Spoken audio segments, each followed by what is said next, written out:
தமிழ் நெஞ்சங்கள் அனைவருக்கும் வணக்கம். நம்ம இன்றைக்கு நமக்கு பின்னாடி தெரியுதா பார்த்தீங்களா?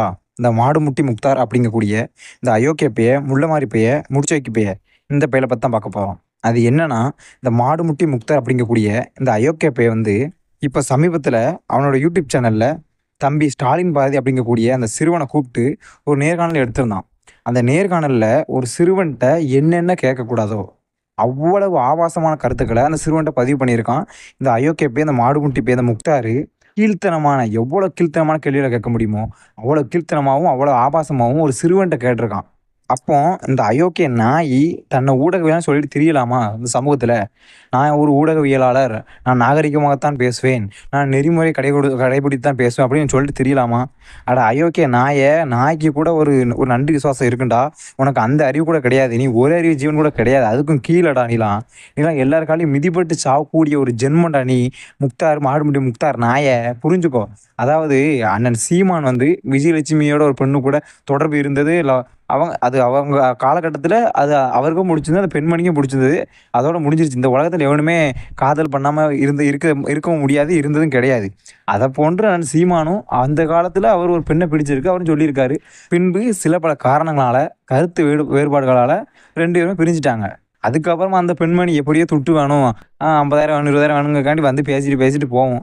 அத ஒரு பைத்தியம்னு அத யாரும் கண்டுக்கிறது இல்ல.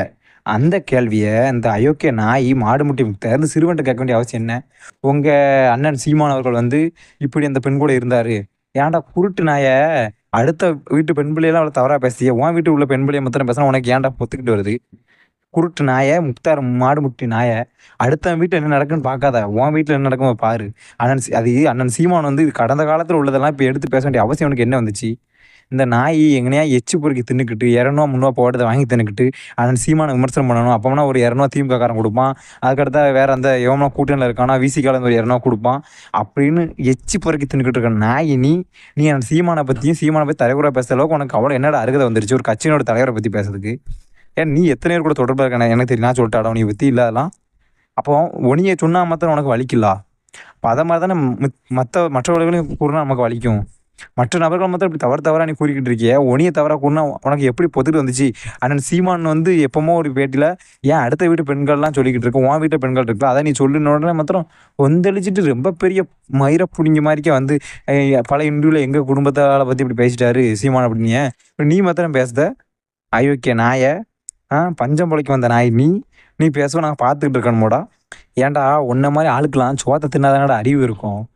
ஒரு திருப்பு சொல்லலாம், 2 திருப்பு சொல்லலாம். மறுபடியும் ஒரு ஆபாசமான சர்ச்சைகள்லயே வச்சு அத இன்டர்வியூ எடுத்து அத பரப்பி, ஒருத்தன எப்படி ஆபாசப்படுத்தலாம், ஒருத்தன எப்படி கேவலப்படுத்தலாம், முழுக்க முழுக்க இவன் எடுக்க நேர்காணல் பூராமே ஆபாசத்த சார்ந்து தான் இருக்கு. செவனேன்னு இதுக்கு நீ வந்து ஏதாவது படம் நடிச்சுட்டு போயிரலாம்டா. அந்த மாரிக்கே படம். அததான் சொல்றேன். அந்த மாரி படம் நடிச்சுட்டு போயிரு நீ. இப்படி பொழைக்கிறதுக்கு அந்த மாரி படம் நடிக்க எவ்வளோ மேலு. இவ்வளோ கீழ்த்தனமான வார்த்தைகள பயன்படுத்தி ஒரு சிறுவன்ட்ட இப்படி போய் பேசுனா, இதெல்லாம் காவல்துறை பார்த்துக்கிட்டு தான் இருக்கு, தமிழ்நாடு காவல்துறை. இதே நாம் தமிழர் கட்சி சார்ந்த ஏதோ ஒரு சின்ன ஒரு எடிட் பண்ணி போட்டத ஷேர் பண்ணிட்டாங்கன்னா, அதுக்கு அரெஸ்ட்டு. ஒரு சின்ன கருத்த பதிவு பண்ணிட்டாங்கன்னா, அதுக்கு குண்டாசு. என்ன காவல்துறை அப்படி மாறிக்கிட்டு போகுதுன்னு தெரியல. சட்டத்துக்கு சட்டத்துக்கு ஆதரவா தான் காவல்துறை இருக்கும்னு நாங்க பார்த்துருக்கோம். ஆனா, இப்போ வந்து ஆளுங்கட்சிக்கு ஆதரவா தான் காவல்துறை அவங்கள சார்ந்து தான் இருக்கு. இத சொல்லக்கு ஒண்ணும் இல்ல. எங்க அதிகார பலம் இருக்கோ, அங்க தானே காவல்துறை சார்ந்து போய் இருக்கு. நேர்மையான அதிகாரிகள் இருக்காங்க. நான் இல்லன்னு சொல்லல. ஆனா, அந்த நேர்மையான அதிகாரிகளுமே இந்த பணபலத்த பார்த்து பயப்படுதாங்க.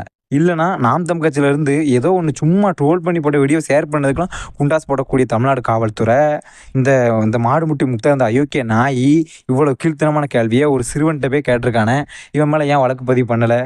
அப்ப காவல்துறைக்கே தெரியுது, இது திமுகவுக்கு ஆதரவா இவன் இருக்கான். அப்ப இவன் மேல வழக்கு பதிவு பண்ணா, நம்ம இடம் காலியாயிரும். நம்மள வேற எங்கேயாவது டிரான்ஸ்ஃபர்ஷன் பண்ணிருவாங்க, மாத்திருவாங்க. அப்படின்ட்டு காவல்துறையே பயப்படுதுங்கிறது தான் என்னோட கருத்தா எனக்கு தோணுது. இல்லன்னா, இந்நேரம் காவல்துறையே இப்படி வழக்கு பதிவு பண்ணியிருக்கலாம். இப்ப இதே இதே வார்த்தைய நாம் தமிழர் கட்சியில இருந்து ஒரு யூடியூப் சேனல் எடுத்து, இந்த மாரி ஒரு சிறுவன்ட்ட எடுத்து இப்படி கேட்டாங்கன்னா, இந்நேரம் காவல்துறை கொந்தளிச்சிருக்காது, குண்டாஸ் போட்டிருக்காது தமிழ்நாட்டுல. திமுகவ பத்தி ஒரு சின்ன வீடியோ ஷேர் பண்ணதுக்கு தான். அவன் எடிட் பண்ண கூட இல்ல நாம் தமிழர் கட்சிக்காரன். ஷேர் பண்ணதுக்கு அவன அரெஸ்ட்டு, அவன் மேல குண்டாசு. என்ன சார் உங்க கருத்துரிமை? என்ன சார் உங்க சமூகம்? ஆ என்ன சார் உங்க அரசியல்? தரங்கெட்டு போயிருச்சு. வர வர தமிழ்நாடு அரசியல் தரங்கெட்டு போயிருச்சு. அரசியலமைப்பு சட்ட ஒழுங்கு தரங்கெட்டு போயிருச்சு. எங்களுக்கு அவ்வளவு மனசு வலிக்குது. அதாவது நீ எங்க மேல வழக்கு பதிவு பண்ணாதீங்க. நாங்க ஒரு சின்ன ஒரு வீடியோ ஷேர் பண்ணதுக்கோ, ஒரு ட்ரோல் பண்ண வீடியோ ஷேர் பண்ணதுக்கோ, இல்ல ஏதோ ஒரு கண்டனத்த மணல் இப்படி கொள்ளையடிச்சுட்டு போறாங்க அப்படின்னு கண்டனத்த பதிவு பண்ணதுக்கு எங்கள அரெஸ்ட் பண்ணி குண்டாஸ் போடுதீங்க. சரி, நீங்க போடுங்க எங்க மேல கூட.